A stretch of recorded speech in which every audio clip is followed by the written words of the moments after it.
Halo guys, balik lagi bersama Bang Theo di sini. Kali ini Bang Theo akan melanjutkan cerita Against the Sky Supreme. Buat kalian yang penasaran, langsung saja ya simak video kali ini. Sun Abe yang luar biasa dalam kekuatan dan alkimia tidak pernah berpikir bahwa Tan Yun akan berani mempermalukan dirinya.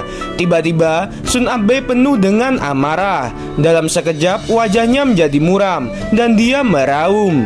Tan Yun tiba-tiba menyela, "Cucuku Abe, apa yang kamu lakukan? Ketika kakek memanjat menara, entah itu cepat atau lambat, itu bukan urusanmu. Tetapi kamu mengatakan bahwa aku sengaja mempermalukanmu saat menaiki lantai 100. Aku tidak mempermasalahkan hal itu.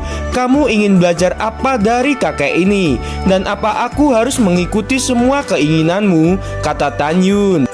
Mata Tan Yun berkedip.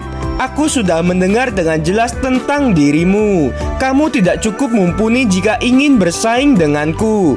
Tapi aku akan memberi kamu kesempatan menantangku dalam pertempuran hidup dan mati. Aku tidak keberatan menghancurkan orang sepertimu." Sungguh arogan. Pada saat ini, betapa sombongnya Tan Yun di mata semua orang. Sesaat sebelum Tan Yun kembali tenang, suasana sekitar seperti laut bergelombang. Kata-kata Tan Yun tidak cukup untuk menenangkan Sun Abe dan semua orang. Semua orang terdiam, mata mereka tertuju pada Sun Abe. Sun Abe merasakan pipinya panas membara, seperti ditampar ribuan kali. Dia ingin segera menantang Tan Yun dalam pertempuran hidup dan mati. Tetapi Sun Abe berpikir lagi. Ketika Tan Yun membunuh Li Ziyan, Ye Ling, Gao Yang dan Ouyang Qian, semua orang termasuk dirinya mengira Tan Yun yang mati. Tetapi faktanya itu semua salah. Sun Abe juga memikirkan Tan Yun yang membunuh Gao Yang dan Ouyang Qian ketika Tan Yun di tahap ke-7 dari alam jiwa janin. Sekarang Tan Yun dipromosikan ke tahap ke-8 dan kekuatannya pasti akan meningkat. Sun Abe tidak berani melawan Tan Yun dalam pertempuran hidup dan mati tanpa mengetahui kekuatan Tan Yun yang asli. Sun Abe datang dengan arogan. Jika dia mundur sekarang, maka itu akan mencoreng namanya dan harga dirinya. Tan Yun memandang Sun Abe yang ragu-ragu dan berkata, "Cucuku Abe, kakek telah memberimu kesempatan. Mengapa kamu ragu-ragu? Jika kamu setuju, kita akan segera melakukan pertarungan hidup dan mati. Jika kamu tidak setuju, aku akan pergi dari sini." Tiba-tiba ada pandangan sekilas dari mata Sun Abe. Dia berpikir bahwa dia bisa mundur dengan cara lain. Sun Abe menyeringai dan berkata, "Tan Yun, kamu adalah pahlawan besar divisi kami yang naik ke lantai 108. Jika saya membunuh kamu dalam pertempuran hidup dan mati, saya akan dipandang sebagai penjahat. Saya juga takut kepala akan menghukumku. Jika bukan karena hal itu, saya akan melawan kamu di pertarungan hidup dan mati dan membuatmu hancur." Tiba-tiba Sun Abe berteriak keras, "Aku bisa membiarkanmu tidak mati, tetapi aku harus mengajarimu supaya tidak arogan. Apakah orang tua Shen Qingfeng itu tidak mengajarimu?" Begitu kata-kata itu terdengar, seluruh tubuh Sun Abe tiba-tiba meningkat 10 kali lipat. Dan Sun Abe melemparkan pukulan ke arah Tan Yun. Tiba-tiba ketika ruang bergetar, kekuatan tinju spiritual dibagi menjadi 7. 7 bayangan tinju besar muncul dari atas kepala Tan Yun dengan kekuatan yang besar dan datang ke arah Tan Yun. Tan Yun lari, Luofan terkejut. Dia adalah jiwa janin binatang dan kekuatannya telah meningkat 10 kali lipat. Dan apa yang dia gunakan saat ini adalah 7 tinju jahat. Dan setiap pukulan akan menjadi 10 kali kekuatannya. Jika 5 kali lebih banyak, itu artinya 50 kali. Tan Yun mengabaikan suara Sun Abe. Dia mengerti bahwa Sun Abe ingin melukai dirinya. Langkah Dewa Hongmeng. Dengan peningkatan ranah Tan Yun, kecepatannya meningkat 30% setelah melakukan langkah Dewa Hongmeng. Tiba-tiba, kekuatan spiritual di lengan kanan Tan Yun melingkar seperti ular piton emas. Tan Yun mengabaikan bayangan tinju dari kiri, kanan dan belakang di atas kepalanya. Tan Yun melesat ke arah ke depan. Dan pada saat yang sama, dengan seluruh kekuatannya, tinju kanannya menghantam bayangan tinju besar yang melesat lurus ke arahnya. Sebuah ledakan keras terdengar dari arena seni bela diri ketika tinju Tan Yun bertabrakan dengan bayangan tinju yang 50 kali lebih kuat. Tubuh Tan Yun tiba-tiba bergetar dan darah keluar dari mulutnya. Dan bayangan tinju besar tiba-tiba retak dan menghilang. 6 bayangan tinju lainnya yang mengarah ke Tan Yun juga menghilang. Mustahil, bagaimana pukulanmu bisa mengalahkan 7 tinju jahatku yang 50 kali lebih kuat? Sun Abe berteriak dengan aneh. Bagaimana kamu tahu dasar dari 7 tinju jahatku? Dasar dari tinju Sun Abe persis seperti bayangan tinju yang dikepalkan oleh Tan Yun. Jika dasarnya rusak, tinju ini akan rusak. Jika pangkal tinjunya tidak hancur, 7 bayangan tinju akan menyerang Tan Yun tanpa henti. Sun Abe sangat terkejut. Pertama, dia terkejut dengan kekuatan Tan Yun. Kedua, dia berpikir jika Tan Yun ingin mematahkan tinjunya, Tan Yun setidaknya menyerang beberapa kali sebelum dia bisa mengenai dasar tinjunya. Sun Abe tidak menyangka bahwa Tan Yun akan mematahkan dasar tinjunya dengan satu pukulan. Sun Abe menjadi pucat dan trauma setelah Tan Yun merusak inti tinju Sun Abe. Di bawah tangga Dewa Hong Meng, Tan Yun langsung muncul di depan Sun Abe. Tinju kanannya yang ditutupi oleh kekuatan spiritual tiba-tiba memukul dada Sun Abe. Bagus, dia masuk dalam jebakanku. Sun Abe mundur melambaikan tangan kanannya. Cahaya pedang dingin menerpa tangan kanannya dan memotong ke arah tangan kanan Tan Yun. Kecepatan yang sangat cepat. Semua orang percaya bahwa Tan Yun tidak bisa mengelak. Semua orang tidak tahu bahwa Tan Yun tidak ingin mengelak sama sekali. Tan Yun, hati-hati, ini adalah senjata roh pamungkas Sun Abe, pedang jiwa binatang. Dia akan menggunakan seni pedang jiwa binatang selanjutnya. Kamu bukan lawannya, segeralah kembali. Ketika Lu Fan buru-buru mengingatkannya, hatinya terpana. Dia menemukan bahwa tinju kanan Tan Yun tidak mengelak, tetapi tiba-tiba membalikan cakarnya dan meraih pedang jiwa binatang itu. Kakak Tan gila, apakah dia ingin menghentikan pedang dengan tangan kosongnya? Semua murid melihat ke arah Tan Yun, dan mereka tidak tahan melihat tangan Tan Yun yang mengeluarkan darah. Api Hong Meng, Tan Yun meraih pedang terbang yang dipotong dengan tangan kanannya. Lapisan api ungu yang tak terlihat muncul di 5 jarinya. Karena gerakan Tan Yun sangat cepat, semua orang tidak bisa melihat dengan jelas. Ada api yang menutupi tangan kanannya. Tidak, pedang jiwa binatangku. Mata Sun Abe menjadi pucat, dan dia melihat pedang jiwa binatangnya dihancurkan oleh Tan Yun. Pedang jiwa binatang dihancurkan dan jiwa Sun Abe terluka parah. Wajahnya menjadi pucat dan seteguk darah keluar dari mulutnya. Saat Sun Abe sedang kebingungan, Tan Yun muncul di sampingnya seperti hantu. Tan Yun menendang kaki Sun Abe berdampingan. Kabut darah mengepul dan 2 kaki berdarah terbang menjauh dari tubuh Sun Abe. Sun Abe berputar di udara dan menghantam tanah. Tan Yun, jika bukan karena kecerobohanku, bagaimana kamu bisa menjadi lawanku? Sebelum Sun Abe mengerahkan kekuatan sejatinya, dia kehilangan kakinya terlebih dahulu. Tan Yun tidak menjawab. Sosoknya berkedip ke arah kaki yang patah beberapa meter jauhnya. Sun Abe sepertinya memikirkan sesuatu dan berteriak panik, "Kemarilah!" Segera 2 kaki patah naik ke udara dan terbang ke arahnya. Tan Yun menggunakan langkah Dewa Hong Meng.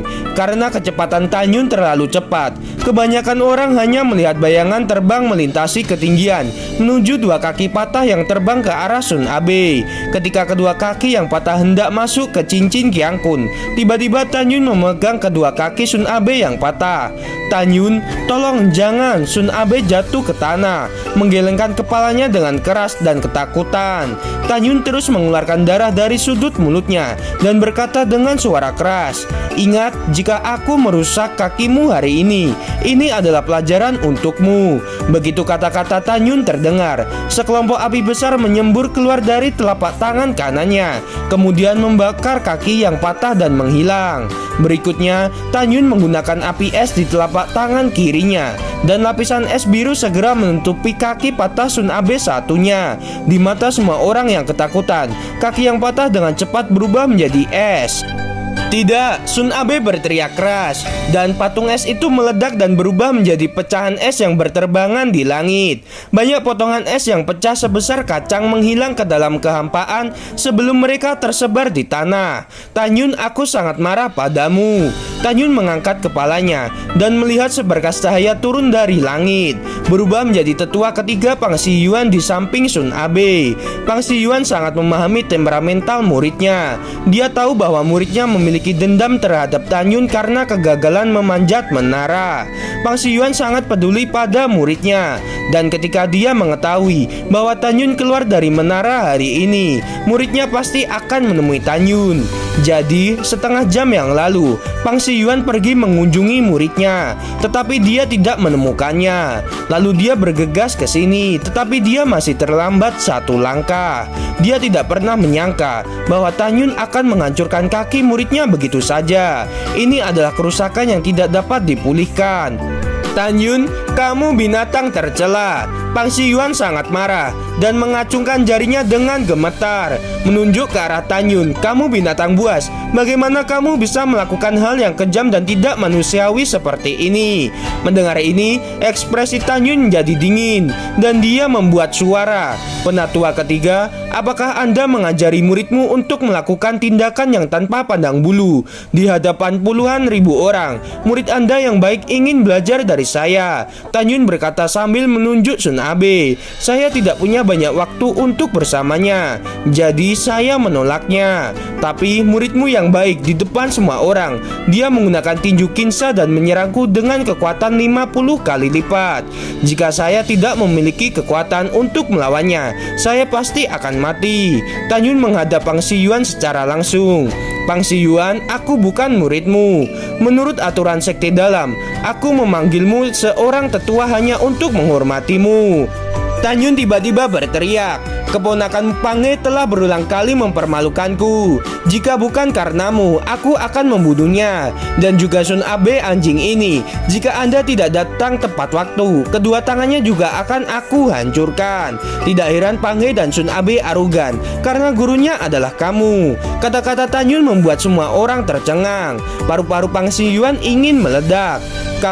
Wajah Pang Siyuan memerah karena marah. Dan begitu dia membuka mulutnya, kata-katanya dipotong oleh Tanyun. Apa kamu ingin menggertak anak muda di depan semua orang dan menindasku? Pang Siyuan, semua orang yang hadir telah menyaksikan perselisihan antara saya dan Sun Abe. Saya menyarankan Anda untuk mengesampingkan niat membunuh Anda. Jika tidak, akan buruk bagi Anda jika masalah ini diketahui oleh kepala divisi. Mendengar ini, Pang Siyuan menarik napas dalam-dalam dan menatap Sun Abe di bawah kakinya dengan kebencian. Kemudian melihat kerumunan dan bertanya, apakah Tanyun berbohong? Tetua ketiga, memang senior Sun yang memulai masalah dengan saudara Tan terlebih dahulu. Para murid menggigit lidah mereka dan berkata dengan jujur. Mendengar ini, Pang Siyuan memelototi Tanyun sebelum membungkuk dan menahan Sun Abe untuk pergi. Tetua ketiga, muridmu terluka parah. Tolong jangan salahkan dia. Setengah kalimat pertama Tanyun terdengar hebat, tetapi setengah kalimat berikutnya membuat Pang Siyuan hampir kabur. Tetua ketiga, tolong ajari sopan santun Pang He dan Sun Abe. Lagi pula anjing tidak bisa mengubah makanannya. Mereka mungkin memprovokasi murid ini di lain hari. Saya ingin memberitahu Anda, lain kali ketika mereka berdua tidak sopan kepada saya pasti akan meminta Anda untuk menghukum mereka dengan berat.